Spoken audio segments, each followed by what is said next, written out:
Sir आप ये बताइए कि वर्स्ट फूड्स और एसिड रिफ्लक्स। सबसे पहले हम एसिड रिफ्लक्स किसको कहते हैं? एसिड रिफ्लक्स होता है कि जो नॉर्मल जो एसिड हमारे पेट में पड़ा है, वो पेट से जब हमारे इसोफेगस यानी कि हमारी फूड पाइप में चला जाता है, उसको हम रिफ्लक्स कहते हैं। अब इस रिफ्लक्स के मेन 2 कारण क्या होते हैं? सबसे पहला कारण होता है कि पेट में एसिड का ज़्यादा बनना। दूसरा जो फूड पाइप और स्टमक के बीच में एक जो वॉल्व होता है, जिसको हम लोअर इसोफेजियल स्फिंक्टर कहते हैं, वो वीक हो जाता है। उसके वीक होने की वजह से जो पेट में एसिड है वो ऊपर फूड पाइप में चला जाता है। तो कौन कौन से ऐसे फूड्स हैं जो कि इस तरह के रिफ्लक्स को बढ़ाते हैं? सबसे पहले कच्चा प्याज, कच्चा टमाटर, कच्चा धनिया, कच्चा पुदीना। अगर आपको रिफ्लक्स के सिम्टम है तो आपको ये कच्चा प्याज, कच्चा टमाटर, कच्चा धनिया, कच्चा पुदीना कम लेना चाहिए। आप सब्जी में डाल के ले सकते हो। इसके अलावा जितने सिट्रस फ्रूट्स होते हैं जैसे कि नींबू, संतरा, माल्टा, मौसमी, कीनू, अचार, पापड़, चटनी, सॉस, सोडा, कोल्ड ड्रिंक, इन सब चीजों को अवॉइड करना चाहिए। चाय, कॉफी, चॉकलेट, इन चीजों का आपको कम से कम यूज करना चाहिए या प्रेफरेबली अवॉइड करना चाहिए। इसके अलावा खाने का तरीका क्या है कि आपको बहुत धीरे धीरे खाना चाहिए, मुंह बंद करके खाना खाना चाहिए। खाना खाते ही पानी नहीं पीना, खाना खाते ही लेटना नहीं है। क्या होता है, अगर जब हम मुंह खोल के खाना खाते हैं तब आप खाना खाते हुए साथ में आप हवा खा जाते हो। जब आप हवा खा जाते हो तो वो पेट की जो कैपेसिटी होती है उसमें फूड के साथ साथ हवा भी पड़ी होती है, जो कि फूड को एक बैक प्रेशर की तरह डालती है। और उससे क्या होता है कि जो आपका खाना जो आपके पेट में पड़ा है वो आपकी फूड पाइप में आ जाता है। इसके अलावा आपको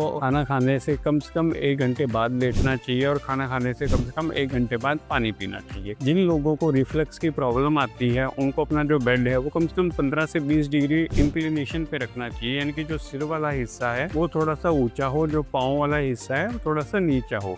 इसका मतलब ये नहीं कि आप पिलोज यानी कि सिरहाने ज्यादा ले लो, क्योंकि अगर आप पिलोज या सिरहाने ज्यादा लोगे तो सर्वाइकल की दिक्कत हो सकती है। फिर हम सजेस्ट करते हैं कि जो आपका head end of the bed है उसके जो पावे हैं उसके नीचे आप कोई जैसे स्टैंड जैसे कि ईंट है या लक्कड़ है या किसी भी तरीके से उसको एलिवेट करो या उस तरह के पावे ही छोटे से बड़े बना। Can spicy food damage your stomach? देखिए, सबसे पहले हम स्पाइसी फूड्स किसको कहते हैं? हमारे इंडियन कल्चर में तो आप स्पाइसी फूड्स को इन एंड आउट खाते हो। स्पाइसी फूड में जो मेन कैटेगरी होती है वो red chillies, yellow chillies, green chillies, black pepper, काली मिर्ची जिसको हम कहते हैं। इसके अलावा जिंजर के अलावा आपका गार्लिक के अलावा आपका जितने भी आपके गरम मसाले हैं जो कि हम रूटीन में अपनी सब्जियों में यूज करते हैं। तो स्पाइसेस के फायदे भी हैं, स्पाइसेस के नुकसान भी हैं। ये डिपेंड करता है कि आप कितनी क्वांटिटी में और किस तरह के स्पाइसेस यूज कर रहे हो। अगर आप फ्रेश ऑर्गेनिक स्पाइसेस यूज कर रहे हो तो जैसे कि रेड चिल्ली है या ग्रीन चिल्ली है, इससे आपको बहुत तरह के मल्टीविटामिन मिलते हैं, जैसे विटामिन सी मिलता है, विटामिन ए मिलता है, साथ में इनकी सभी की एंटीऑक्सीडेंट प्रॉपर्टीज होती हैं जो कि बॉडी की एजिंग में यानी कि बुढ़ापे तक नहीं लेके जाने देती, उसमें आपकी हेल्प करता है। इसके अलावा आपका मेटाबॉलिज्म इंक्रीज करता है। मेटाबॉलिज्म इंक्रीज करने का मतलब होता है कि आपकी बॉडी से कैलोरीज का लॉस ज्यादा करता है। इसके अलावा जैसे कि जिंजर है, गार्लिक है, इन सभी की मसल हीलिंग प्रॉपर्टीज हैं, एंटीऑक्सीडेंट प्रॉपर्टीज हैं। इसके अलावा ब्लैक पेपर है, ब्लैक पेपर इम्यूनिटी के लिए बहुत हेल्पफुल है, खासतौर पे आपके अपर रेस्पिरेटरी ट्रैक्ट की आपके अपर जीआई ट्रैक्ट की इम्यूनिटी के लिए बहुत हेल्पफुल है। फिर ये सारी की सारी मेटाबॉलिज्म में भी बहुत हेल्प करती है। लेकिन अगर आप यही स्पाइसेस को, पुराने स्पाइसेस जो कि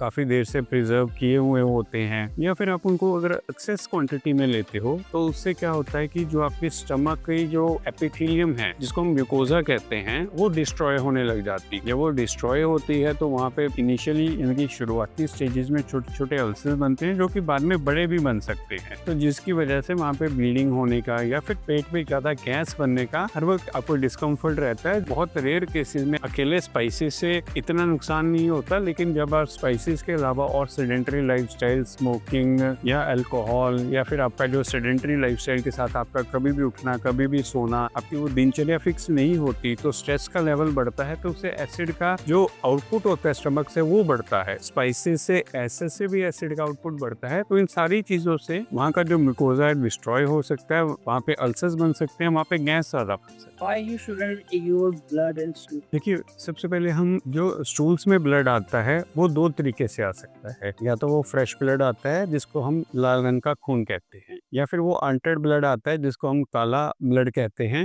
अगर किसी को मेलिना आ रहा है यानी कि काले रंग का ब्लड आ रहा है तो इसका मतलब उसके अपर जीआईटी में, अपर जीआईटी होता है फूड पाइप यानी कि इसोफेगस, स्टमक है, डुओडेनम का छोटी आंत का सबसे ऊपर वाला हिस्सा, इसमें से कहीं से भी ब्लीडिंग हो सकती है। लेकिन अगर किसी पेशेंट को फ्रेश ब्लड आता है तो फ्रेश ब्लड ज्यादातर लोअर लोअर जीआईटी से, लोअर जीआईटी मतलब आपकी बड़ी आंत से या छोटी आंत से ब्लड आता है। अगर आपको रूटीन में ऐसा ब्लड आता है वो भी जांच करने लायक है, अगर आपको कभी कभार आया है वो भी एक जांच करने लायक है। तो सबसे पहले हमें ये जानना चाहिए कि ब्लड आने के मेन क्या कारण होते हैं। सबसे इम्पोर्टेंट और सबसे कॉमन कारण जो आजकल इंडियन पॉपुलेशन में है वो पाइल्स है। पाइल्स जैसे कि छोटे छोटे मुक्के बन जाते हैं जो बिल्कुल एनल कनाल और रेक्टम के जंक्शन पे होते हैं, यानी कि बिल्कुल नीचे वाले हिस्से में जहाँ से पट्टी बाहर निकलती है। इसके अलावा कुछ छोटे पॉलिप्स हो सकते हैं। डायवर्टिकुला एक तरह की आउट पाउचिंग्स होती हैं इंटेस्टाइन के ऊपर जहाँ से ब्लड आ सकता होता है। इसके अलावा किसी तरह के अल्सर्स जो कि लार्ज इंटेस्टाइन में या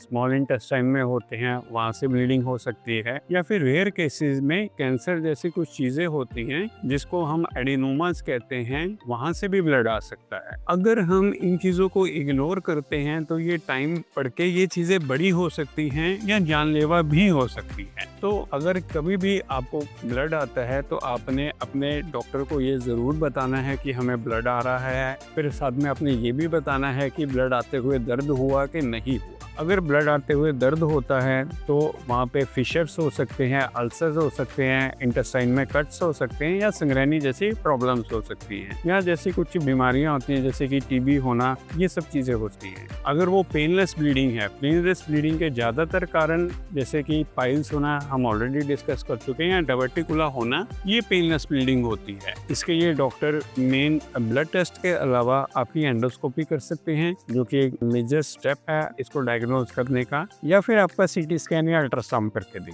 धन्यवाद।